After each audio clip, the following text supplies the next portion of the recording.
Hey, everybody. Good morning. It's November 11th, 2020. It's episode 118.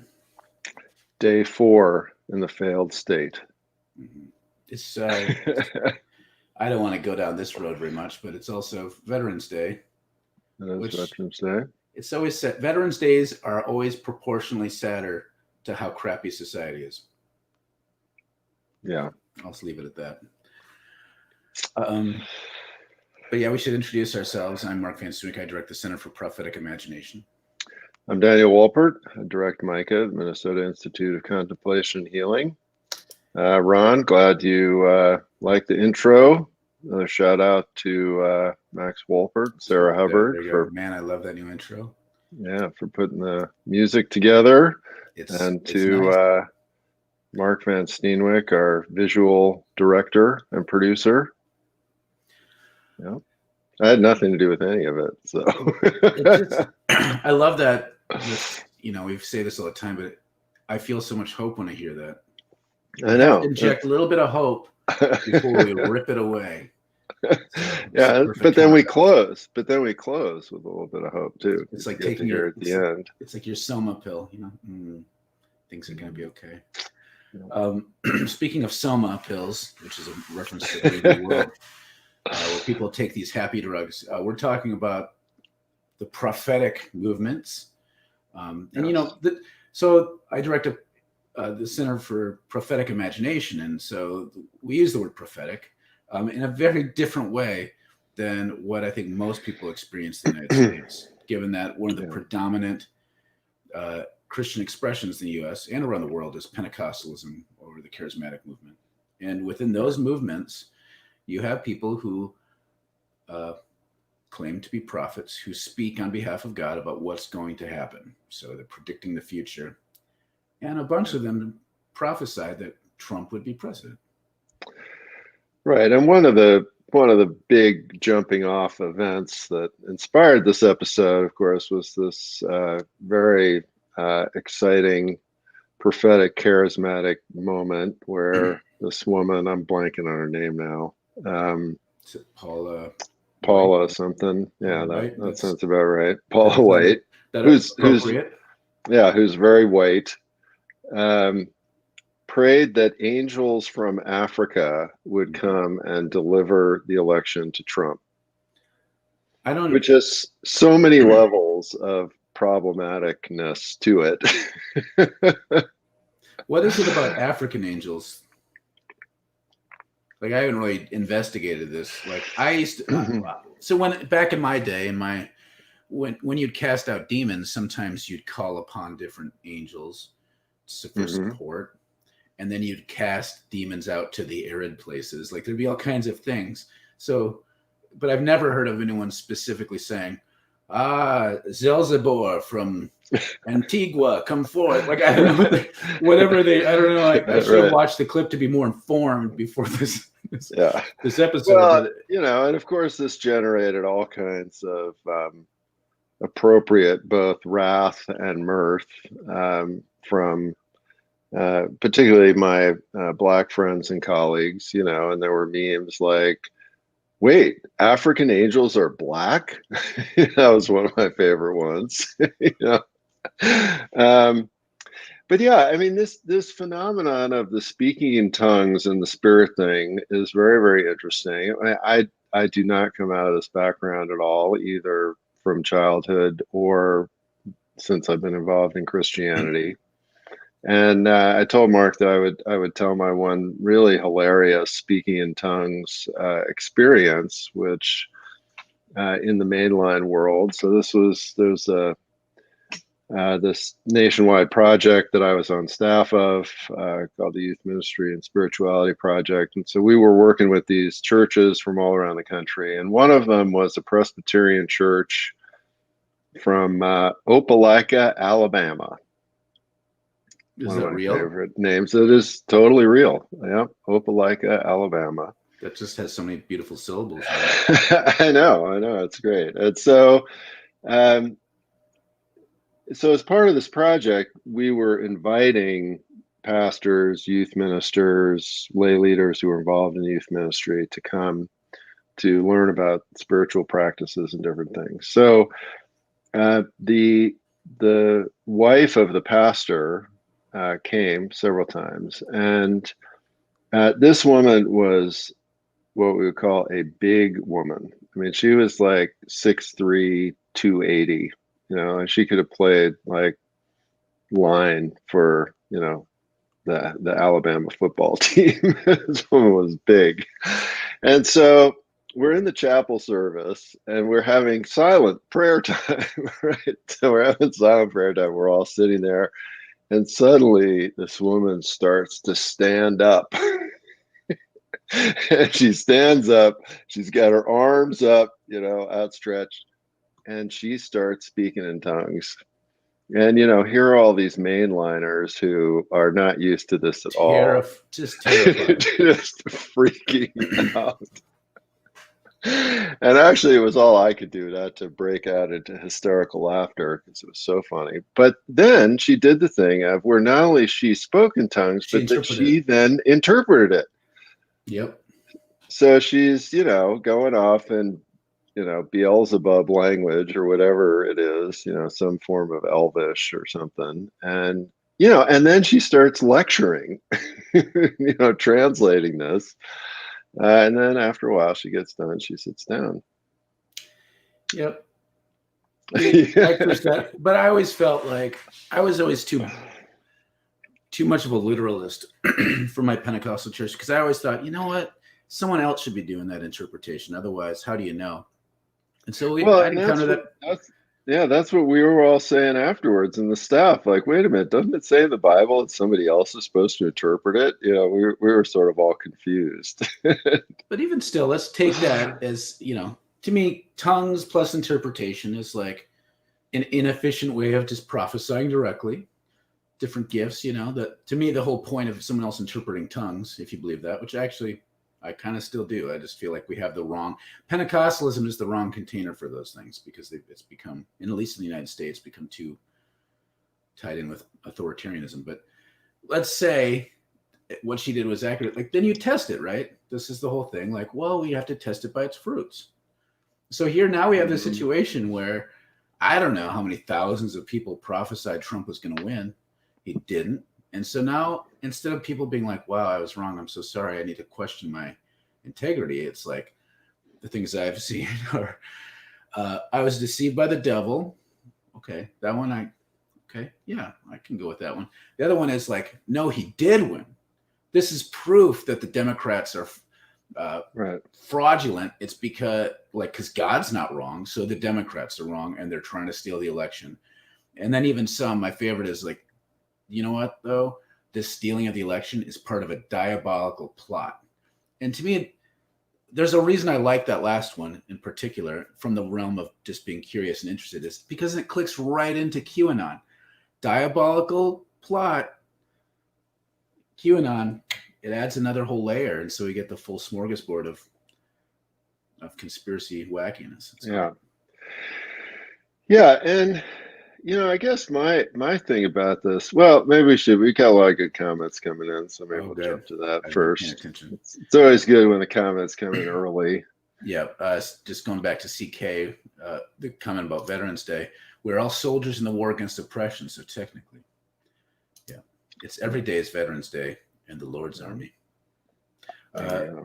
Laura writes, good morning, so pleased to be able to watch live today. Just putting that up because a lot of people do listen after the fact, and so it's nice when people are able to join us live. Yeah, hey, Laura. Yeah, and just for those of you who never get to watch live, know that we know you're out there, and we're glad you're listening. Yes. Whenever we have attended a church where speaking in tongues happened, I have told my husband or partner, "Do not look at me or touch me," because I may start laughing. Yeah.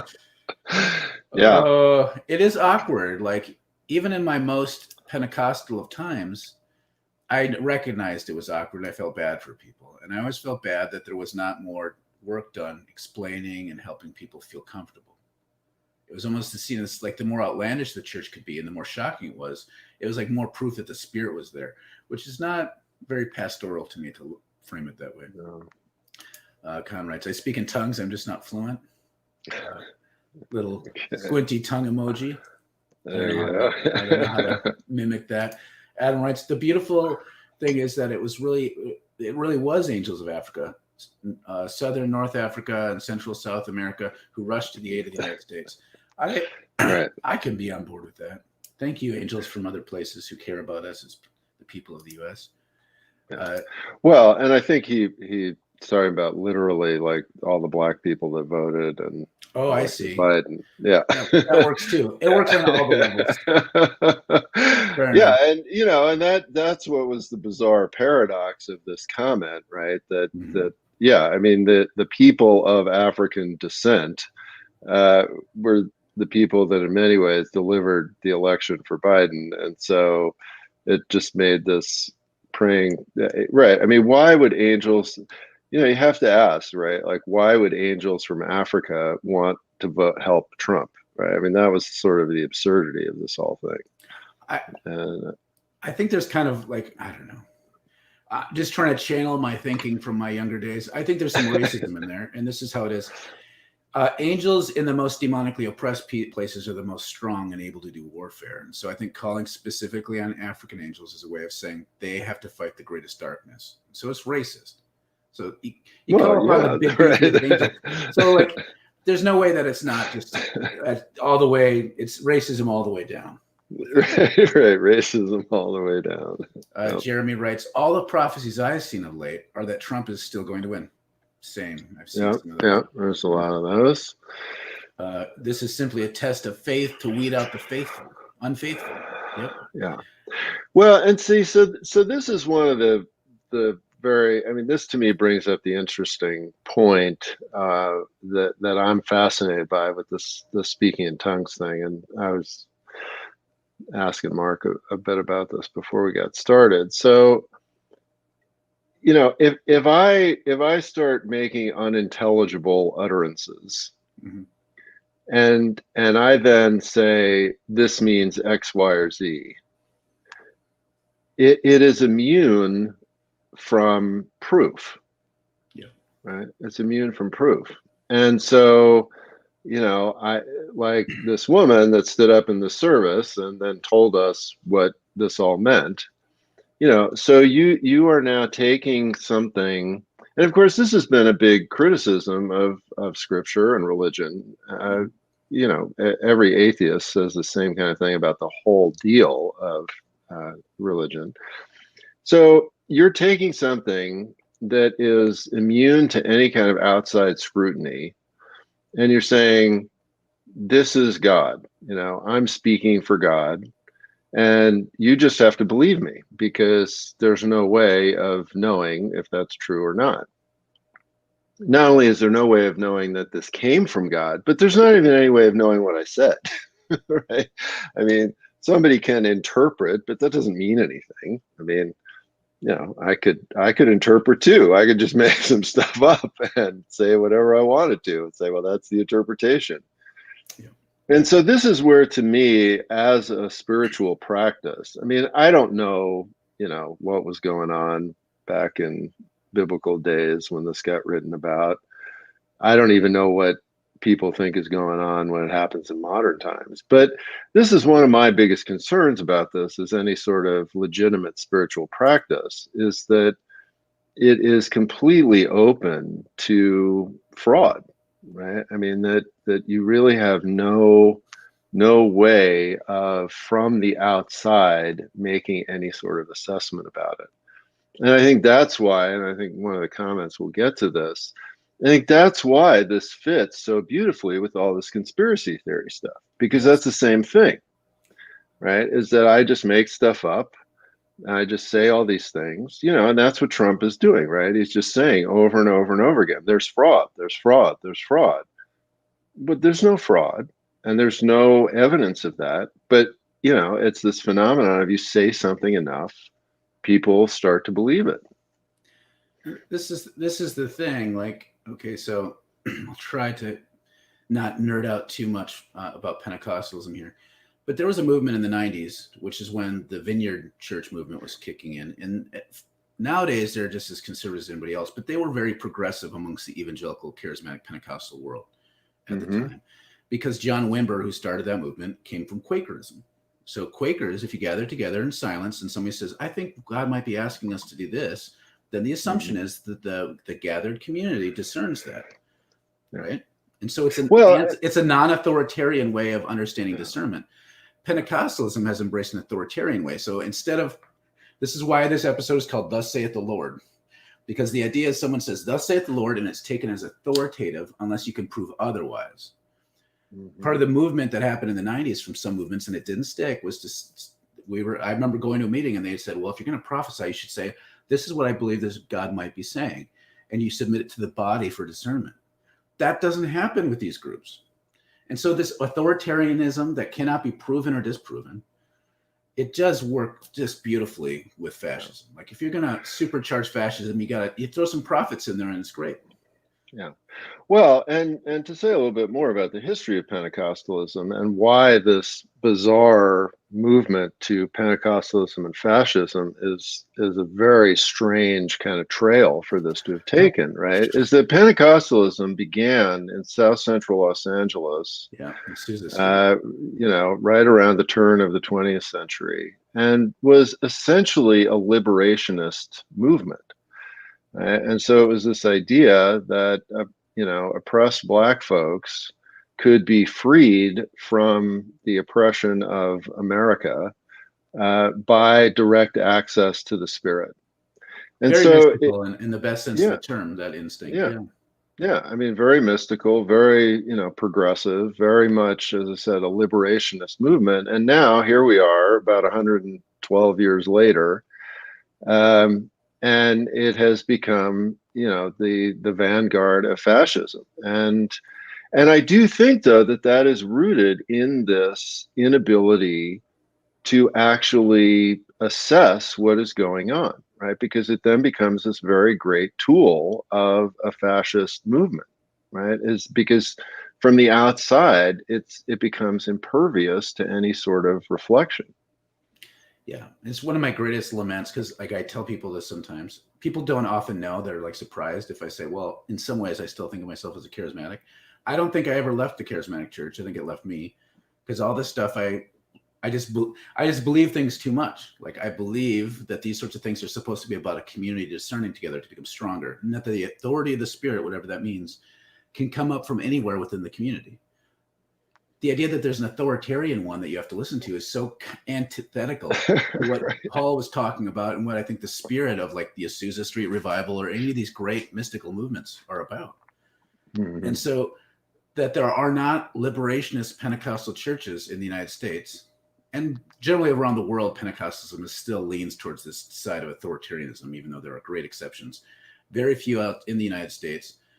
Bob Ekblad, Anthony Smith. I know some pastors who are there, but it's definitely not a movement. And this stuff is only making that harder. It's so disturbing. Adam writes, a good question. Is speaking in tongues what the kids are calling it these days? Yeah, that's what they call it. That's what they call it. Catherine writes, it's easy to laugh at the absurdity of QAnon, but it is the kind of bizarre rhetoric that has fueled genocides. And clearly millions of people are jumping on the moral panic bandwagon. How on earth do we counter it? Yeah, I mean, that's, and we talked about this a little bit yesterday in terms of part of the way that the fascist leaders are successful is that they're buffoons and people laugh at them and don't take it seriously enough. I mean, this is not funny, what's going on right now. I think that how do we counter it in a big sense? That's hard to say. I think in a small sense, I think we need to counter it, one, by having these kinds of discussions and also by strengthening communities of resistance. I mean, I think it's the same way we counter, capitalism and international global oppressive economic systems. We have to develop communities of resistance. And we have to orient ourselves to some level of sanity, because the level of insanity out there is really, really high right now. And I don't say that to create any kind of panic or deeper anxiety, but simply that it's important to name the reality that one is in the midst that stuff. Because if you don't name it, then you can go along thinking, wow, why do I feel so weird? Why am I walking around, in this weird fog? It's like, well, there's a reason for that. Yeah, So, and I think it's like, I mean, one of the big questions I think we need to tackle is, I don't want people just to have empathy towards white supremacist, Pentecostal, rednecky types, whatever the stereotypes are, and just as a way of saying, oh, they can have a pass. But I think we need to have the empathy that allows us to understand what makes it tick. And it's not just white supremacy doesn't explain everything. Okay. There's, for example, like Pentecostalism is powerful around the world. And part of it is we live in a disenchanted world where people want to believe that God is still present and active in powerful ways. Yeah. Now, Dan and I both agree that God is active and present in powerful ways, but it's way subtler than if going to church where someone is like, I'm the anointed one of God, thus saith the Lord God of hosts, or revival is coming from the north. Like, that's just way in your face. It's reassuring that God is active in bold ways. The alternative is not to poo-poo that and then embrace this sort of like atheistic liberal Christianity, although people who are atheistic Christian liberals, that's fine. But that doesn't work for a lot of people for good reasons. And so I think we have to think, like, what does it really mean? What is it that underneath all the confusion and toxicity, what is their deep yearning and how do we meet that? Mm-hmm. So I think the idea of liberation by the Spirit from oppression, like that's, if you say those words, I mean them in one way. Someone like me when I was 16 would have still used those words in an entirely different way. And so I think we have to do some work breaking down the language, understanding what the yearning of the heart is, and start preaching the gospel. Yeah. Well, and to me, this also, you say that liberal atheistic Christianity is okay. And yeah, I mean, if you want to do that, that is okay. Yeah.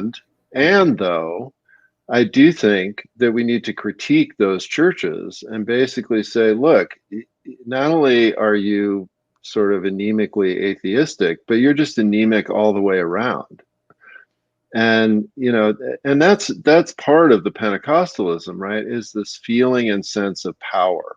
Yeah. Right. Like when I can miraculously speak in other tongues, like that's powerful. That's cool. That makes me feel like, okay, yeah, there's some hope that I'm going to get out of my horrible, oppressed life. And when I go sit there and listen to, bad organ music and a boring sermon, I do not come out of there feeling like I am empowered to get out of my difficult, oppressed life. So I think that we need to create communities of power. And power can look a lot of different ways, but there needs to be some concrete hopefulness. And this was one of the things about the monastic movement, right? That it really did. It created communities where people shared food, you got to eat. There was cooperative farming. People shared their other resources, and so you could live without starving, and that was good. And that was why it was appealing. It's interesting though, like just the language of it. Because if I just took up Pentecostal charismatic language, like the Center for Prophetic Imagination, we believe in contemplation and radical action, right? So people listen to that like, oh, that's good. Yeah. But if I said, I believe in spirit-filled movements against oppression, that we might tear the mighty down from their thrones, and that might be spirit-filled people who stand in the Shekinah glory of the Lord, people would be like, what? I just said the damn same thing. It's the same thing, right? So part of it is there's this sort of snobbery. Like I mentioned, you drive past, I've been with people, we've driven past the Pentecostal storefront churches, and people are like, I'm like, a storefront church is a church of the people. Like, that's not what you should go about that. Or like I've seen posts now about, oh, I heard somebody took communion with Doritos, and they're like, oh. I'm like, Dorito is a staple food for some people. It's a little piece of bread. I mean, I don't know. Like, so there's a snobbery that gets tied up in this that needs to be questioned too. Like, because to me, you could say Paula White is peak whiteness. You could also see sterile, liberal atheistic churches that just don't know what they're doing are also peak whiteness. So like, let's not. Yeah. Anyways, I could go off on that. All right, we're way behind on the comments. So. Karen has a post here about African angels, but a great dance song. You can follow that. Mm-hmm. So he writes, there is a lot of colonial views on spirituality Paula White displays. Oh, yes. Yeah. American Pentecostalism. Lots and lots and lots. Adam writes, if you say the title of this episode really fast, it sounds like the Sith Lord. There we go. Lord. Wow, Sith that's Lord. beautiful. Southern North Africa is North America North is America. Mexico. Southern North America is Mexico. Yeah, Oh, there we yes, go. it is. There's a little wink. Conrad, should I be nervous? Trump still may win. It's like he gets away with everything. I mean, we should be concerned. Yeah, we should definitely be concerned. Yep. And he's not going to win. I mean, he's lost, but we should be concerned that they are going to figure out how to steal the election. Yeah. Yeah, we should be paying a lot of attention to that, putting a lot of pressure on the systems to not have that happen. Yeah. Sirius writes, plus from an animist and spiritualist's point of view, spirits, angels, etc. are not an obligation to take action on just anyone's request. Right. Amen. The idea that you can command angels is like really not something you find a lot of in scripture. No, it's the other way around. No, angels show up to disrupt your whole way of seeing the world. It's like, oh my God, here's an angel. I'm terrified. Why do they have so many eyes? It freaks you out. Like they tell you something you don't want to know. It upends everything. That's not commanding angels to help Trump. That's just dumb. Adam writes, I'm not holding my breath. And I think we, the people, need to be ready to fight. Yes. I mean, I hope this just becomes an embarrassing chapter and things move along pretty well. But, really lots could happen. Yeah, a lot could happen. Laura writes, valid, but I think we are ever vigilant. Much less God, commanding. Yeah. There is a lack of understanding of responsibility, role, and consent in there already. The assumptions about this, it really becomes, I've said this in previous episodes, for many people, this is a spirituality of authority. It's authoritarianism is the religion. And it's really about figure out how you can get access to having the utmost authority, which is a pipeline to God. Right. And so if we're already approaching God as a way of gaining authority over others, then I don't think we're really doing true spirituality at all.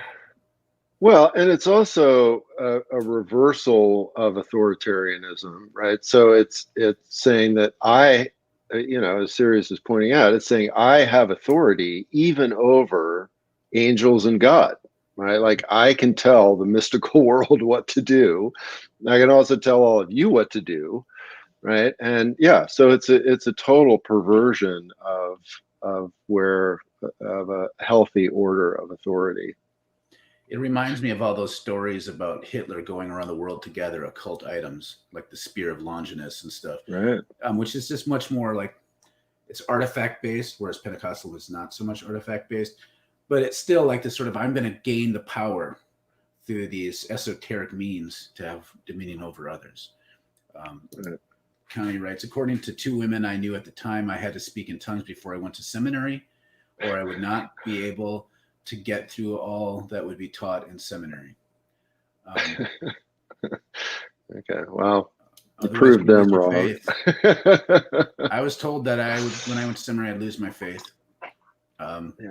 Because the spirit doesn't live in seminaries. It's why they're called cemeteries. Like that. That's the joke. Cemetery, seminary, haha. Joseph writes, I've just assumed that in biblical times, speaking in tongues was talking in another person's language intelligibly without prior learning or exposure to the language.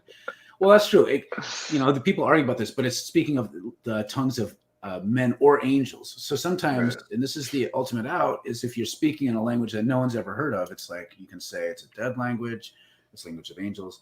And I don't know. I don't think I've ever heard anyone, like I've only heard rumors of people learning to speak Spanish like from nowhere or whatever. It's always something else. So that's why we should be suspicious and not take it at face value, especially when someone. Does Rosetta Stone have a speaking and angelic language unit? They could make a lot of money off of that. They could. Maybe they already are. Touche. Ron writes, I didn't leave the charismatic movement. It left me. Yeah, me too. I think there's a lot of us out there who feel like we what the heart of it was for us pulled us in a different direction, and everyone else kind of seemed to kind of veer ever rightward. Yeah.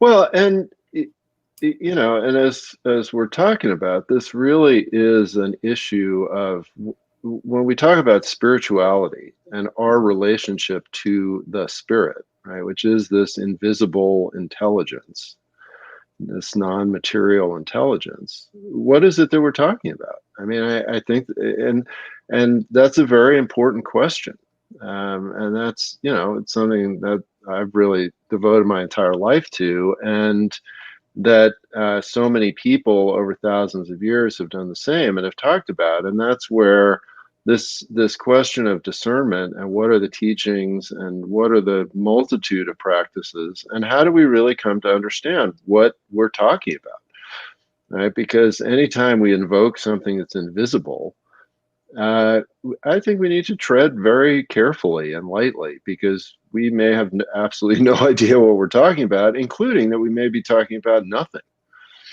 And so yeah, so this whole thing, when we talk about the charismatic movement or any of these spiritualist movements, uh, yeah, we're dealing with how is it that we human beings are relating to a non-material intelligence, and what does that look like, and how do we do it in a way that's positive and helpful for people? Not because this isn't just about how can I be the coolest, you know, falling over babbling person.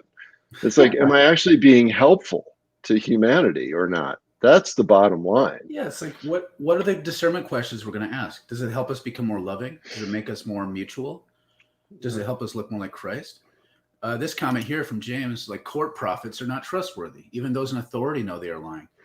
It's funny to me. Like you think these people who are thinking Trump is God's anointed and that Paula White is his prophet, they've never read the freaking Old Testament. Even David, like who is supposed to be a man after God's own heart, which is we could dice into that. That's pretty interesting. Yeah. But the prophets show up to him to tell him like he fucked up. Like, you know, see this dynamic. So really, we literally have the most of Pentecostal America falling in line behind court prophets.